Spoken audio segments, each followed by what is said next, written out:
Okay, so we have this is a chapter on forgiveness. And we, in our previous session, looked at forgiveness, and we will look at forgiveness again today. The section, oh, I'm on the wrong page. Sorry. That's the one that you're supposed to see first. Okay, I'm back on target here. We've been talking about forgiveness here and the bridge from the world of illusions into the real world of healing and holy relationships. We will continue along with this theme today as we read about the forgiven world from chapter 17. Hello and welcome to Miracles on High Plains. My name is Jonica, and our reader for this session is David.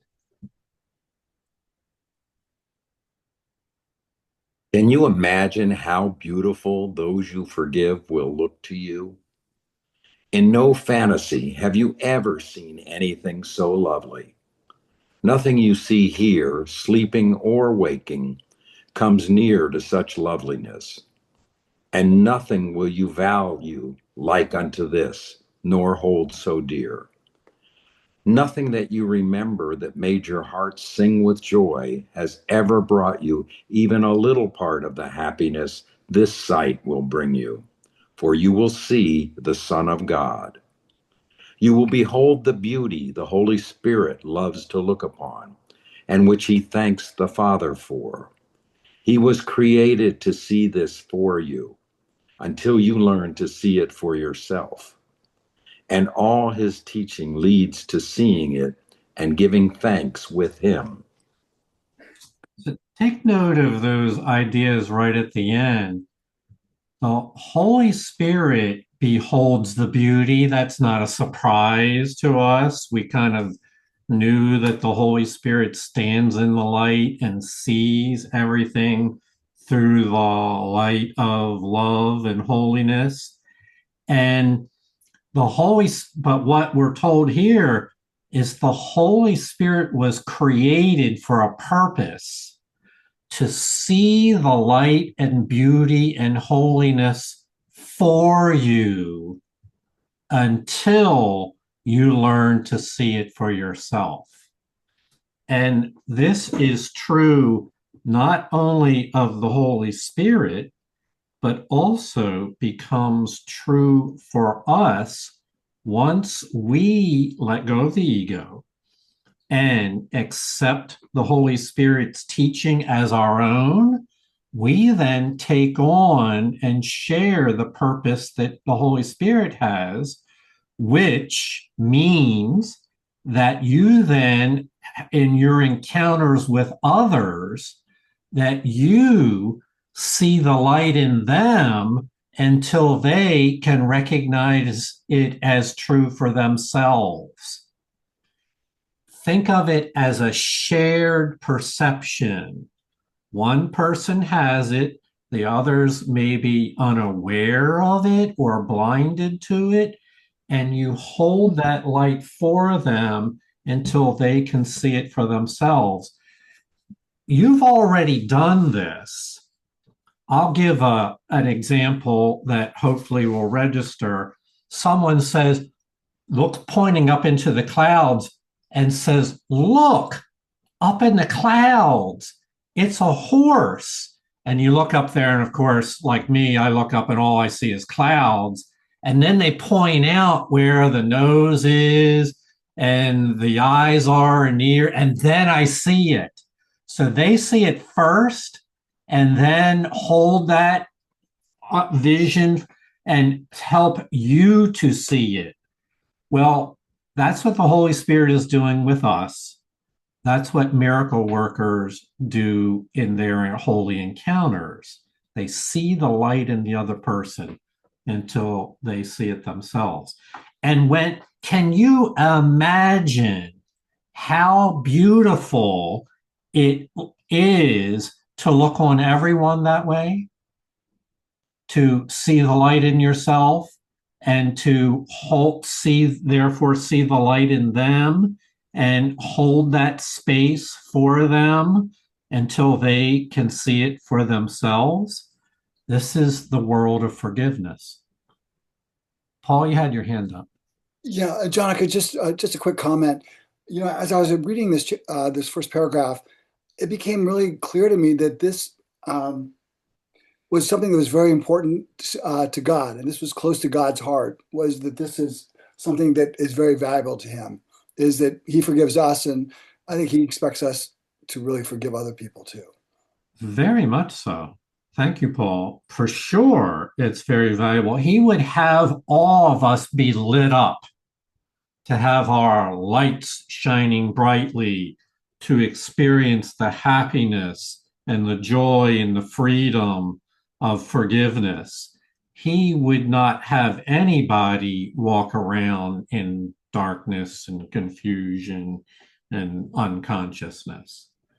And so, therefore, the entire creative plan is around helping everyone to recognize the light in themselves, which is already there.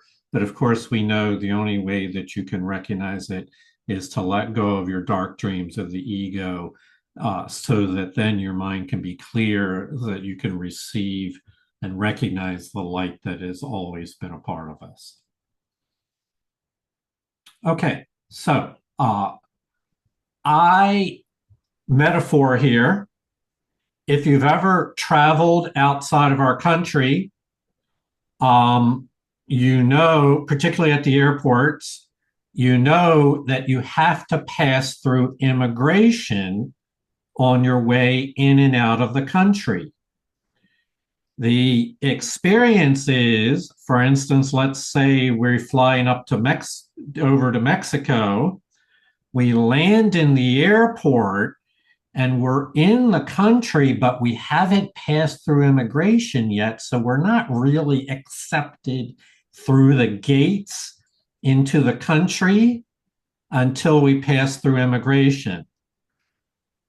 That is very similar to what we're about to read about, where we've landed in the country, but we haven't passed yet through the gates of acceptance.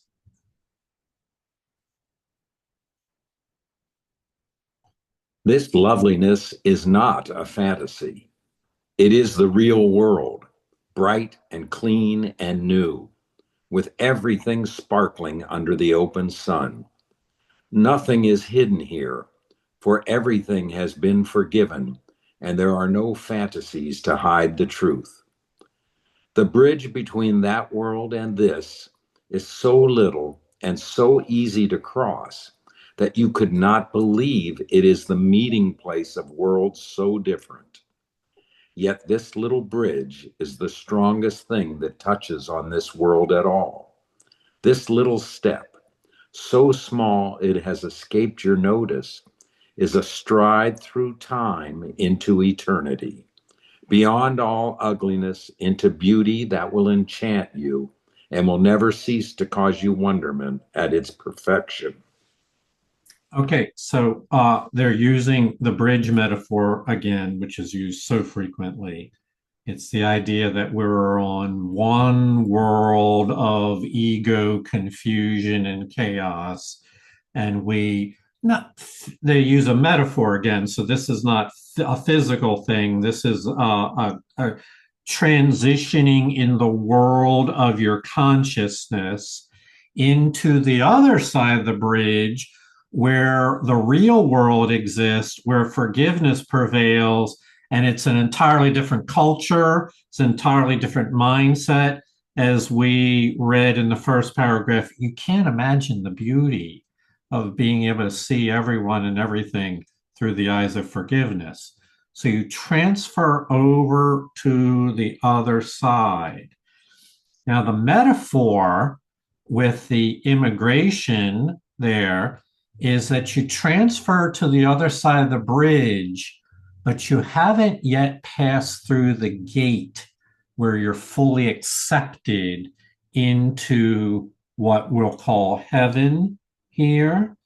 And so that is a very subtle point that is often missed, is that after you've crossed over the bridge, there's still one more step. It's called the last step.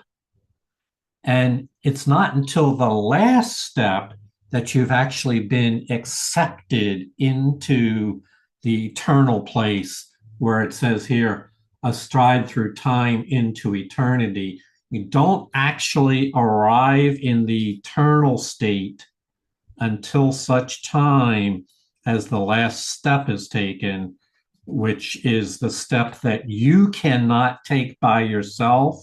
God initiates it and pulls you into his domain. So, this is a vision of a spiritual journey. It is not a fantasy. It is a vision of a perception that the Holy Spirit already has. So she is holding for you this state of awareness of the real world where forgiveness prevails until such time as you can learn to see it for yourself. Again, we wind up doing the same thing with others. We hold that state of forgiveness for them until such time as they can see it for themselves. Heather, you had your hand up. I did. I just was, as you're explaining that, I wondered if it's possible to also see that last step as not in some eternal thing, but it's the eternal now, that when we have experiences of forgiveness, that we enter into that, take that last step now, and that we are in the eternity now, and the eternity of heaven is now. So I'm just wondering if that's possible. Yeah, yes, that's why we call it a holy instant. Yeah, very good, Heather. You have an instant where that is the level of consciousness that you are dwelling in. And as we know, until we've finished learning, that then, even though we're in that state of high consciousness, the Course says time and space closes in on you once again, and you remember your to-do list or your body issues and your other things, and you lose sight of that state. So yes, it's a holy instant. All holy instants are of that nature. It's a glimpse of what will become a long-term estate, but we get a foretaste of it in advance. Thank you. Thank you. David W., had your hand up. Hello, everyone. I just wanted to share an experience I had this week about this holy instant. And something that I found for me, in my experience, is a sun pass to getting over that gate. I've been shopping for a wood stove for a year, had a terrible experience in a retail store recently on Wednesday. I knew that I needed to hold my tongue. So I walked out. This person had put a couple $1,000s on my credit card without authorization. It was all messed up. But my ego really wants to go into the story and tell you how rude it was. It's so funny. Anyway, I pulled over. I left the store. I said, "Can't please reverse that." And then I knew to just leave. Then I pulled over. I drove around. I couldn't let go of it. I kept going over the details, every single detail, and so I finally pulled over and I called her boss and said, "Please cancel the charge." And I was trying to do it as I left that morning, looking at my portrait of Jesus, saying, "Jesus, where should I go? What should I do? How can I be like you?" And the whole time I was trying to be really nice and explain it to him, the ego was just going to say, "Just say it, just say it." And I kept going, no, I can't say it. And at the very end of the conversation, I said it. And I was horrified. It came out of my mouth. I said, "She was a bitch." And I was immediately, instantly instantly felt the pain of the ego's attack on her, on me. It was like I had stuck a knife into my gut, and I was horrified. I could not forgive myself. I think I shared it with you and Heather that night. Couldn't forgive myself for hours. Overnight, the ego kept saying, go over the details, go over the details, and then I had been praying about it. But the next morning, when I realized the ego was just not going to let go of it, and it was insane, I prayed really hard. And in a split second flash, I have a felt experience. And I heard the Holy Spirit say, don't take anything personally. How can you take something personally when your country has 350 million people and they all see 350 million versions of reality? So God made 9 billion different people, different races, capabilities, intelligence. So how can that we're all supposed to have a different view of everything? That's the beauty of it all. So to condemn anybody for that, yesterday was an awful gray and rainy day in the 30s yesterday, and it was the most beautiful day I've ever had. Driving around in traffic, because I had Christ vision. I had such amazing encounters with everyone. But here's the key for me, and I really want to emphasize this.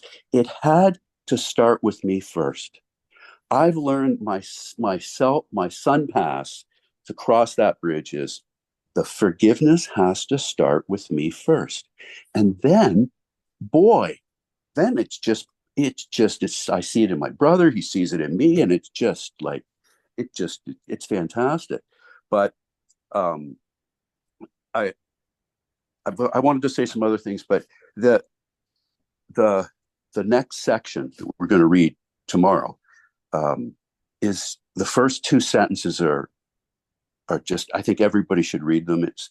It says, to forgive, you merely need to remember the loving thoughts you gave in the past and those given you. All the rest must be forgotten. My Holy Spirit and ego are struggling now because I've asked them, should I go back and make an apology to that person?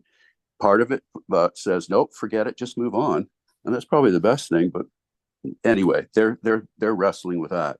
But what I've learned through this program is how to depersonalize and remember our common Father and try to reach everybody. It's a matter of depersonalizing, because I know God created 9 billion beautiful, perfect, holy beings. And I just can't, anyway, thank you. Thank you, David. We'll go on. This step, the smallest ever taken, is still the greatest accomplishment of all in God's plan of atonement. All else is learned, but this is given, complete and wholly perfect. No one but him who planned salvation could complete it thus. The real world, in its loveliness, you learn to reach. Fantasies are all undone, and no one and nothing remains still bound by them. And by your own forgiveness, you are free to see. Yet what you see is only what you made, with the blessing of your forgiveness on it. And with this final blessing of God's Son upon himself, the real perception, born of the new perspective he has learned, has served its purpose. So the question becomes, is after we cross the bridge, what is necessary for us to permanently and cross that threshold, the last step? What are the conditions needed? And they're talked about right here. So they're referring to this last step, the greatest accomplishment of all in God's plan for atonement. Kind of makes sense that it would be the final step and not your first step or mid step. Everything prior to that is learned, but the last step is not learned. It's beyond learning. It's a gift. It's given. It's a perfect gift given by the Father. And the one who planned it is the giver. So let's review it again. Crossing over the bridge into the real world is something you learn to reach. That is what this course is about. Learning to let go of the ego's thought system and to accept the Holy Spirit's thought system in its place. We're learning that process. That process is already underway. This final step, however, is not something you learn, as we just read. It is given. So, and prior to that, we do the work of this program, which is the unloading of our story, our narratives, our own thought systems. The fantasies are all undone, and nothing remains still bound by them. So we're talking about a state where we're no longer bound, we're free in our own, free from our own fantasies. And what replaces it are the eyes of forgiveness. And so then you see anew, or you see differently. It's not an optical seeing, it's a soul awareness. Your soul shines brightly and sees the world through the eyes of forgiveness. It's where the blessings of forgiveness are upon the world. And then having reached that state through learning the blessings of forgiveness, then the final blessing comes, which is the last step. David, you had your hand up. Yeah, I this is not a plug for anything else, but I'm just making kind of a comparison between the 12th step recovery programs and what we are reading here. And I was at a meeting this morning and listening to different people talk, and the transformation that occurs for people, and I'm going to say specifically in recovery from alcoholism and drug addiction, is so familiar to what they're saying in this paragraph and in this chapter. And what it is that as a result of these steps, the 12 steps, and I know you don't like us to necessarily talk about the 12 steps, however, what they lead to is having had a spiritual awakening as a result of these steps. And just what David W. was saying, we try to carry this message and practice these principles in all our affairs. And this, and I listen to people talk in the meetings, and some of the people talk about relapses, and I do this, and then I do that, and I don't do, and then you listen to the people that have long-term sobriety, and they'll tell you, I was transformed.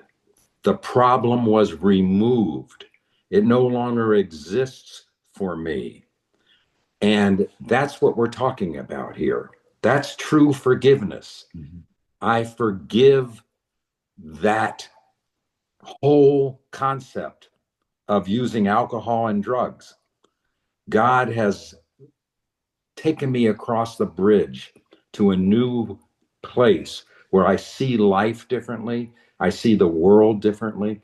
I share with my brothers and sisters in a community of people thriving and trying to see the blessings of God. And this is why this course, for me, as a person in long-term recovery, is so meaningful. And I have no problem understanding this concept because it's been a factor in my life. It has changed my life. The Holy Spirit, God, entered my life through my forgiveness of my past and my concept of having the disease. When we forgive it, we are free of it. It no longer exists. That's all. Mm-hmm. Thank you. We need to move on. We'll take comments after we need to read the next paragraph.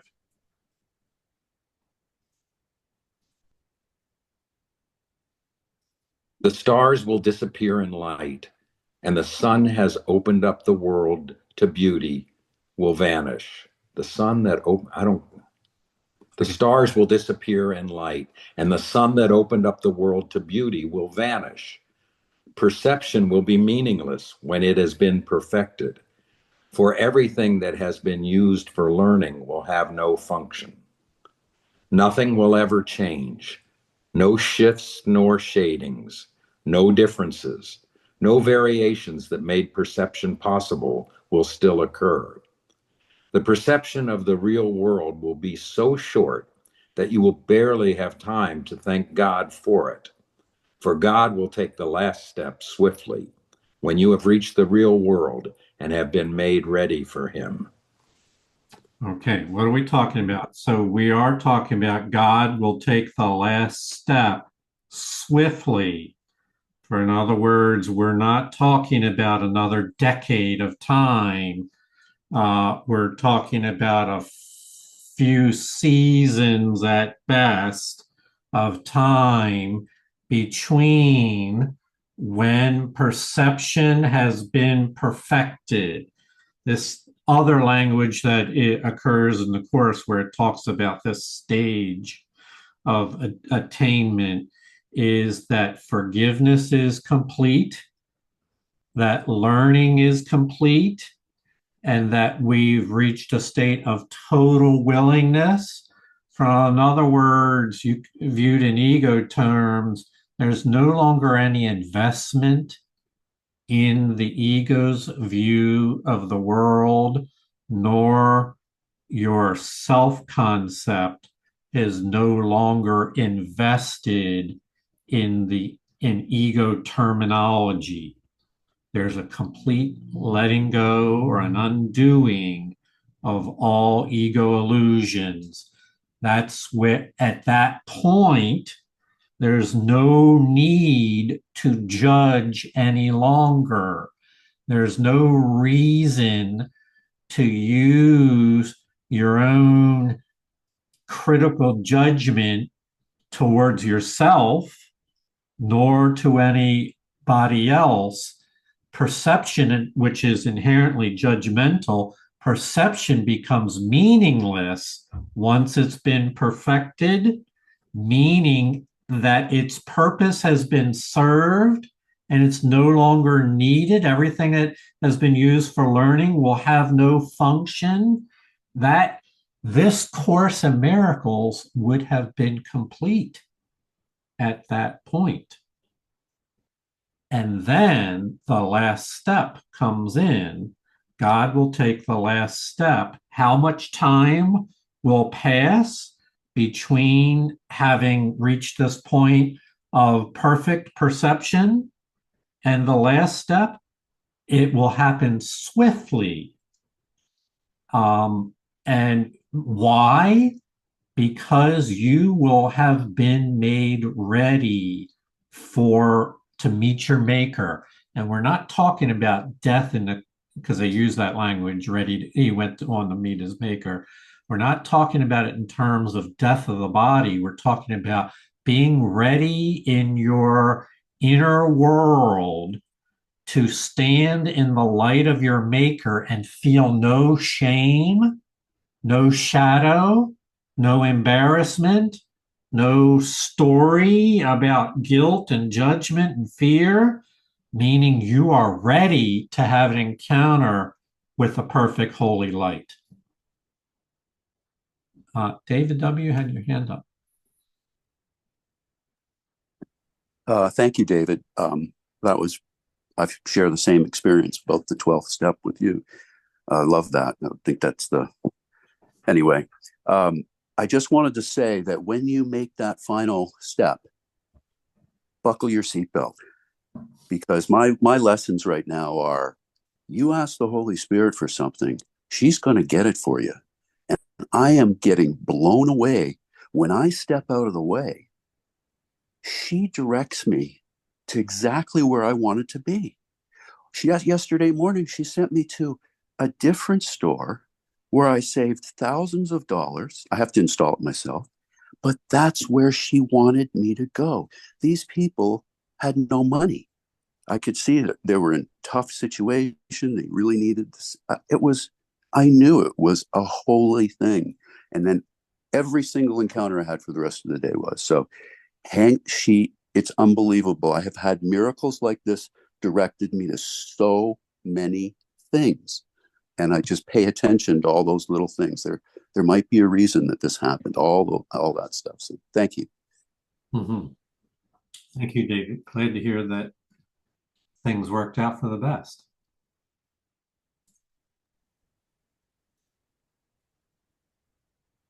The real world is attained simply by the complete forgiveness of the old, the world you see without forgiveness. The great transformer of perception will undertake with you the careful searching of the mind that made this world and uncover to you the seeming reasons for your making it. In the light of the real reason that he brings, as you follow him, he will show you that there is no reason here at all. Each spot his reason touches grows alive with beauty, and what seemed ugly in the darkness of your lack of reason is suddenly released to loveliness. Not even what the Son of God made in insanity could be could be without a hidden spark of beauty that gentleness could release. Mm-hmm. So, easiest way to understand the course's concept of the real world is embedded in this first sentence.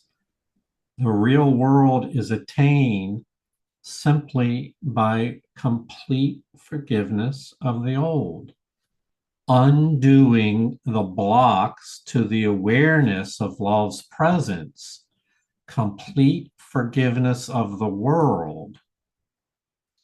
And with that, we are able to then see anew. And so they refer to the Holy Spirit here as the great transformer of perception. We know from before that what's required to remove the barriers, the blocks to the awareness of love, is that we be willing to recognize that this is something we've made, that in our own fears and confusion, we filled our mind with a set of beliefs which we subscribed to, and then gave our faith repeatedly to those beliefs. And so what the Holy Spirit will do is then carefully search our mind when we are ready to join with her, carefully search our mind for the world that we've made and uncover all the confusion, all I like to refer to these as the things we've written onto the mirror of our mind, because I believe that's one of the most clearest metaphors, to uncover all the messages we've written on the mirror of our mind. And once we're willing to recognize that, healing is simple if we turn to the Holy Spirit to have her guide the healing process. The chief issue in life for most people is that they're unwilling to recognize that the cause of the problem is in their own mind. Those who practice Course in Miracles get much more willing to recognize that it's occurring within, and then the issues are being projected out onto the world. And so here, each spot the Holy Spirit's reason touches will heal and grow alive. She'll transform our narrative from the past into a new message where we're released to the light. We're released to the truth of who we really are, rather than continuing to echo a message that we made up in our past. So not even our insane messages can hide the spark of beauty and gentleness within. Heather? Yeah, I just want to say I think that David W.'s story explains exactly what we just read. Link them for us if you could. Well, it was like this terrible encounter, and it ended up being, really good, and everybody was blessed. So, and it's all, it's all done. And I just, what it was at the insanity, God made he did in insanity could be without a hidden spark of beauty that gentleness could release. So the new people that he came across, the beauty of gentleness was released there. So it's like it was a great example of what this is talking about. It is. Isn't it amazing how it's in the next paragraph? Oftentimes it's echoed in the next paragraph. Thank you, Heather, for catching that and sharing that.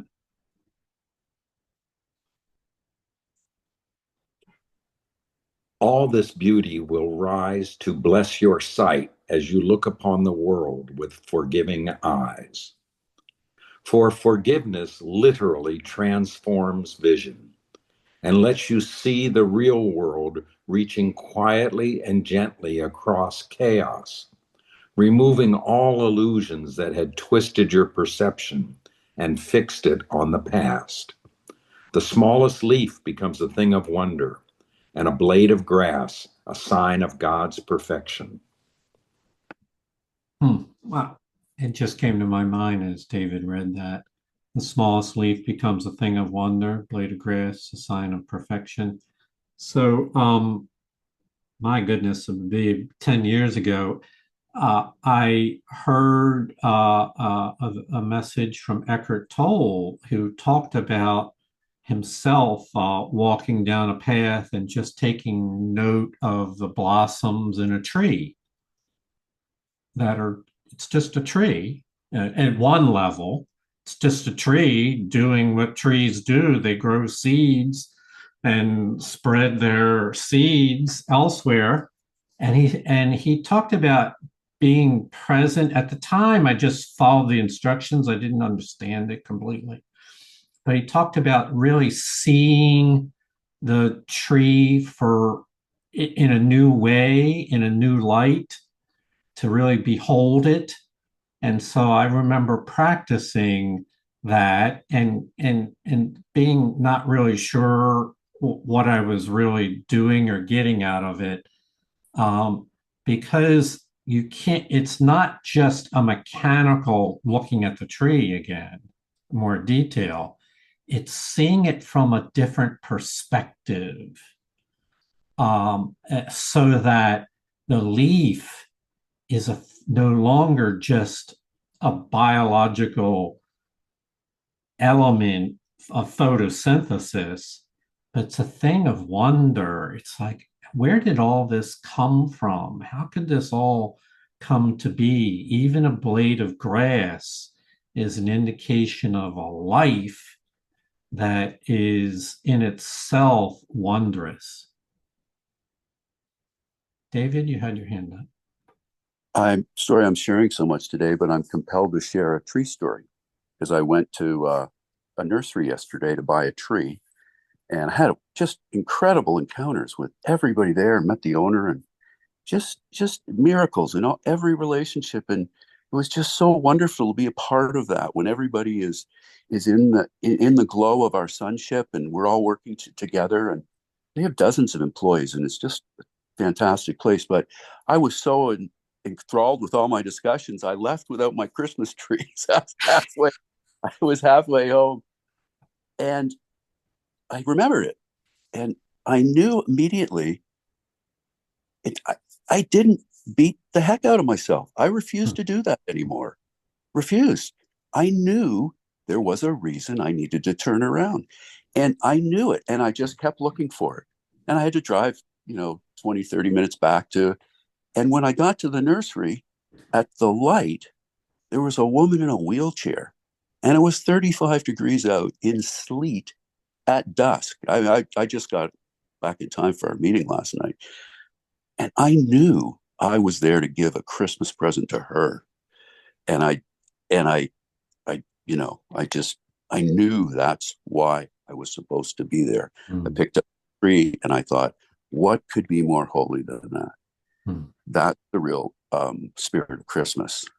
So that was another great experience. And I just love that I'm becoming intolerant to beating myself up. But I still slip off, though. Thank you. Whoops. I like the way you said that, intolerant of beating myself up. I have a boundary with myself that I'm not going to continue to do what I may have in the past done. I'm going to guard myself against this tendency to beat up on oneself. We all need to learn that. That's what the essence of mind watching is, and mind training is, to not repeat those patterns. Very good. All right, so your assignment is to look at the leaves on the tree through fresh eyes and realize that they are an indication of life. I'll just make one more comment that scientists say that the chemical process of photosynthesis, where a photon of light from the sun comes and strikes a leaf on a tree and transforms the carbon dioxide into oxygen and growth, is one of the most amazing chemical reactions. And all this we take for granted in many ways. We walk by trees all the time without realizing that there's a miracle right there in photosynthesis. Can you imagine if we had no photosynthesis on our world? There wouldn't be any green around. There wouldn't be any growth of vegetable plant matter at all. David? One of the things that struck me, and for those of you who got a chance to do this at some time in your lives, but like in biology class, we'd take a leaf and look at it under the microscope. When you see a leaf under the microscope, you see in another complete world. And what you're talking about in terms of photosynthesis and chemical reactions and atomic levels, and beneath that, and so what happens? What it tells me is that if you want to see reality, you're never seeing reality in the physical plane. It's just what we make assumptions about as reality. And that, I think, is a lot about the Course, that the real truth is within everything. And there's no right or wrong in the real truth. It just is. And all the judgment, oh, that leaf is ugly, that leaf is pretty. Well, that's insanity. And we extrapolate it to people, to situations, and everything else, and all those judgments. And I love trying to take a different viewpoint on things. Thank you, David. Wouldn't it be a gift for everyone to look at a tree differently through wondrous eyes? We're going. From the forgiven world, the Son of God is lifted easily into his home, and there he knows that he has always rested there in peace. Even salvation will become a dream and vanish from his mind, for salvation is the end of dreams, and with the closing of the dream will have no meaning. Who, awake in heaven, could dream that there could ever be need of salvation? Do you get from what they just said here, particularly in the last line, that in heaven you're not going to be looking back on what it was like in earth before and trying to retell the story of what if things had been different, or I wish I had made other choices, because the dream will no longer, the dream of time and space and of guilt and fear and chaos will no longer have any meaning. I've likened it to the idea of a shopping cart analogous to a homeless person who's got an overloaded shopping cart full of stuff, which is their possessions, their stuff. Well, we all have our stuff that we carry around, but we carry it around inside our memories, our dreams, the things we've made. And when you get to this state here where you've been lifted into your home, you'll have no need of your shopping cart. You'll have no need of those dreams of the past. You'll have, matter of fact, you'll have no need for forgiveness at that point, for forgiveness would have become complete. So this is by the way, it should be emphasized that this last step where one is lifted into home, where we are awake in heaven, that last step is beyond the goal of this course. The goal of this course is to bring you up to the very threshold where that step can occur, is to prepare you. It's somewhat analogous to being in the entryway to a grand home, but you're not in the home yet. You're still standing there at the entryway. The goal of this course is to bring you up to the entrance. And then for the last step is initiated by the creator and is beyond anything that can be learned. I will point out one more thing here, because we talk in terms of the language of time and space.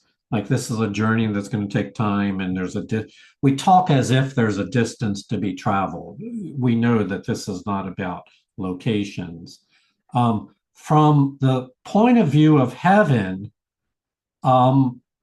your spirit, the light within you, is already within you in a state of perfect peace. That light does not change in itself. All that changes is the mind noise and chatter that interfered with our realization of the light within us. You have always in light rested in peace. This is just your conscious mind reawakening to what has always been true and will always be true.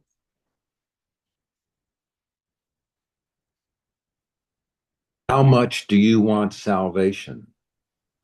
It will give you the real world, trembling with readiness to be given you.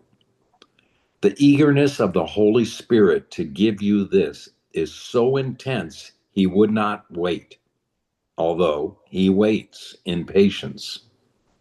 Meet his patience with your impatience at delay in meeting him. Go out in gladness to meet with your Redeemer. and walk with him in trust out of this world and into the real world of beauty and forgiveness. Mhm. So in this journey, there is a tendency, I'm talking about the journey through the Course of Miracles, to be impatient with oneself,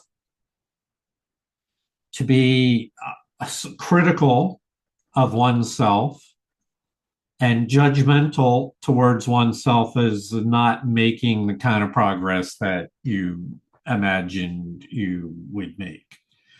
And it's referred to right here about your impatience at delay in meeting your maker. And there's a solution for that, which is to get the attention off of yourself and off of your self-judgments, your self-criticisms, and recognize instead what the Holy Spirit is offering you. The Holy Spirit has perfect patience. It's referred elsewhere as infinite patience, achieves immediate results. This is what it's a property of entering into the eternal now, where there are attributes that you cannot bring, but the Holy Spirit brings for you. You bring your impatience in. The Holy Spirit surrounds and enfolds your impatience with her infinite patience. And there's an art to learning how to do this. It's called letting go and surrendering into the arms of the Creator, trusting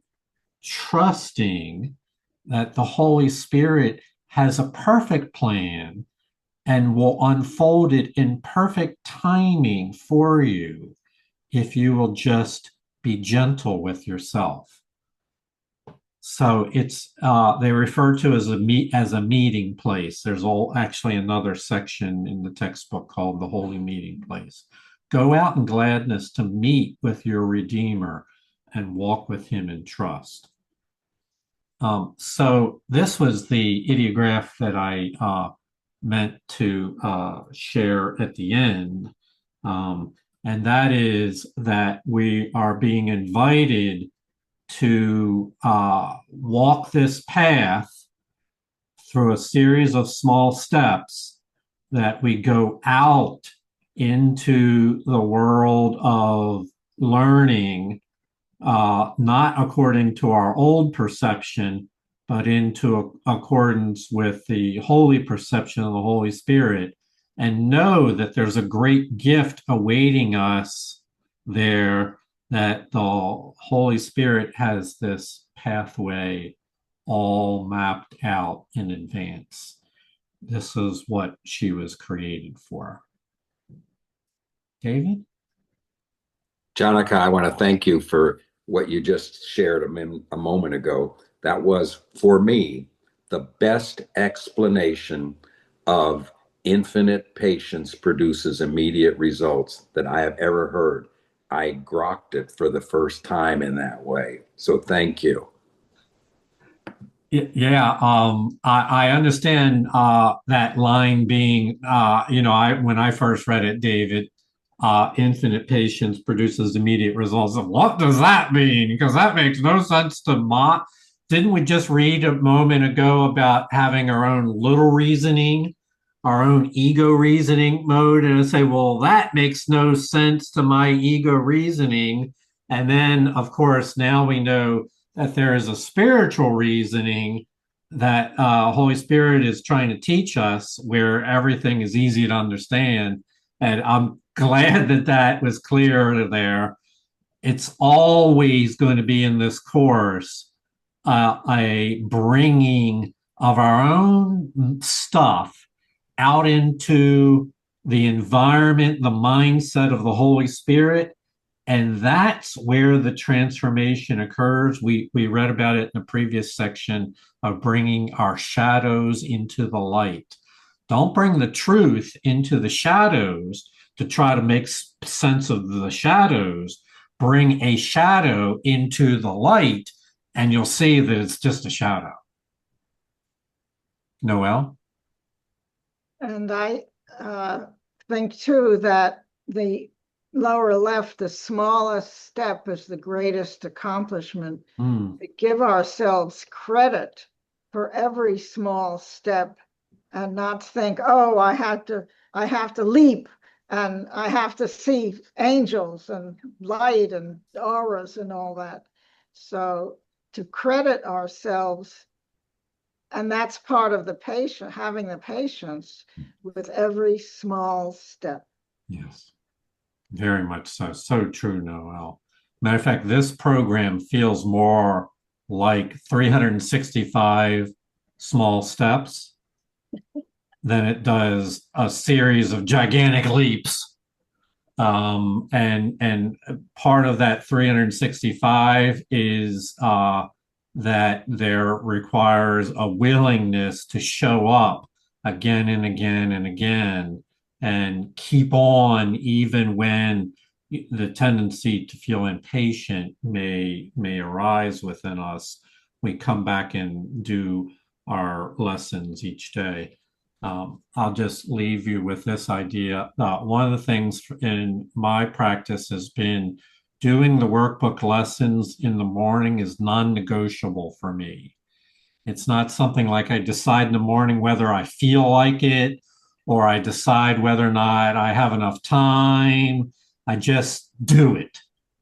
And that showing up consistently is like an invitation to the Holy Spirit for something to happen that I'm not in control of. And that's been proven to be very effective in my experience. Well, thank you all. Wow, what an amazing journey we shared together here on this program, this journey into the forgiven world. I want to thank you. If you haven't put your birth month and date into the chat, please do so. I'll explain more when we get together next time. Thank you all. David, thank you for your reading. Thank you all for your sharing, and God bless. Take a good look at the trees and the grass around you. Namaste. Thank you, David, for reading as always. Thank you, David. Thanks, everyone. Thanks, everyone. Bye-bye. Hey, everyone. Peace and love. Bye.